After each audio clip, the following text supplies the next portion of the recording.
বাংলাদেশ আর ভারতের সীমান্তে যাদের বাড়ি তাদের বাড়ির থেকে একটা গরু ভারতের সীমানার ভিতর চলে যায়, মানে গরু এখানে পড়ে গেছিল খাদে। আমার বাবা খুঁজতে গেছিল, আমার শ্বশুর।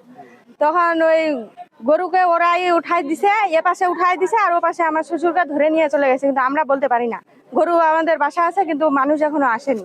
আজ যে 4 দিন হয়ে গেল এখনো আমার শ্বশুরকে মানে পাওয়াই যায় না। গরু খাওয়ার জন্য মাঠে বাঁধে দেয় না, তো একটা গরু ভারতের সীমানার ভিতর চলে যায়। তো মুরব্বী একজন লোক সে ওই গরুটা আনবার যায়, পরে ভারতের যে বিএসএফ আছে তারা গরু পাঠা দেয়, কিন্তু ওই মুরব্বীকে ধরে নিয়ে যায়। এখন ওই মুরব্বীকে 3-4 দিন ধরে ধরে নিয়ে গেছে। ধরে নিয়ে যাওয়ার পরে তাকে আর ছাড়তেওছে না, সে কোথায় আছে এটাও বলতেছে না। এখন কি করছে বাংলাদেশের মানুষ, ইন্ডিয়ার একজন আইছে বাংলাদেশের সীমান্তের ভিতর, তাকে ধরে নিয়ে এসে রাখিয়ে দিছে যে একে ছুটাতে হলে তাকে দিতে হবে। এখন আমার কথা হলো, তোরা ভাই গরু যদি তোদের সীমান্তের ভিতর যায়, তোরা গরু নিয়ে গেলি নিয়ে যা, না হলে পরে দিয়ে দিলি দিয়ে দে। এখন যে লোকটা গরু আনবার গেছে বাংলাদেশের নাগরিক, তাকে তোরা কি জন্য ধরে নিয়ে গেছিস? এমনিই তো বাংলাদেশের নাগরিকদের তোরা বাংলাদেশে পাঠা দিচ্ছিস, তোদের দেশের নাগরিককে বাংলাদেশের নাগরিক বলে বাংলাদেশে পাঠাই দিচ্ছিস, তাহলে বাংলাদেশের নাগরিককে আবার কি জন্য ধরে নিয়ে গেলি? এখন ধরে নিয়ে যা কি জেলে রাখছিস, না ওই লোকটার কোনো একটা অঘটন ঘটাই দিছিস, সেটা তো আর কি বলা যাচ্ছে না। যাই হোক, এই হচ্ছে নিউজ এখন